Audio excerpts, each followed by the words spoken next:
Current metre ಅಲ್ಲೇ blink app ಈ ಚಿಕ್ಕ ಲೈಟ್ ಇಂದ KEB ಅವರು ಕೋಟಿಗಟ್ಟಲೆ ದುಡ್ಡು ಮಾಡೋದು ನಿಜನಾ? ವಿಷಯ ಹೌದು. ಈ ಕರೆಂಟ್ ಮೀಟರ್ ಇದೆ ಲೈಟ್ ಬಲ್ಬ್ ಅಲ್ಲೇ KEB ಅವರು ಕೋಟಿಗಟ್ಟಲೆ ದುಡ್ಡು ಮಾಡ್ತಾರೆ.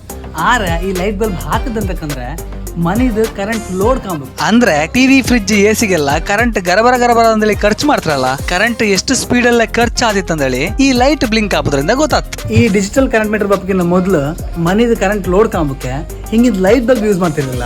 ಬದಲಾಯಿ ಹಳಿ ಮೀಟರ್ ಅಲ್ಲೇ ರೌಂಡ್ ಚಕ್ರ ತಿರ್ತಾ ಇದ್ದಿತ್ತು. ಇದ್ರ ತಿರುಗು ಸ್ಪೀಡ್ ಇಂದ ಮನಿ ಕರೆಂಟ್ ಲೋಡ್ ಗೊತ್ತಾಗ್ತಿತ್ತು. ಈಗ ಈ ಬಲ್ಬ್ಗೆ ಬಿಲ್ ಬಪ್ಪುದಿಲ್ಲಕ್ಕೆ ಎಂಬುದಾರೆ ಲೆಕ್ಕ ಹೇಳ್ತೆ ಕೇಳಿ. 1 ಯೂನಿಟ್ ಕರೆಂಟ್ ಗೆ ಅವರೇಜ್ 10 ರೂಪಾಯಿ ಅಂದಲೇ ಹಿಡ್ಕೊಂಡ್ರು ಒಂದು ಮನೆಗೆ 1 ವರ್ಷಕ್ಕೆ ಹೆಚ್ಚಂದ್ರೆ 5 ರೂಪಾಯಿ ಬಿಲ್ ಬದತ್ತು.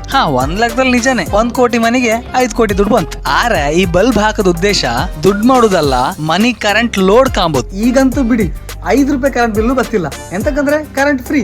ನಿಮ್ಮನೆಗೂ ಕರೆಂಟ್ ಫ್ರೀ ಇತ್ತಾ? ಹಂಗಾರೆ ಹಾಪಲ್ಲ.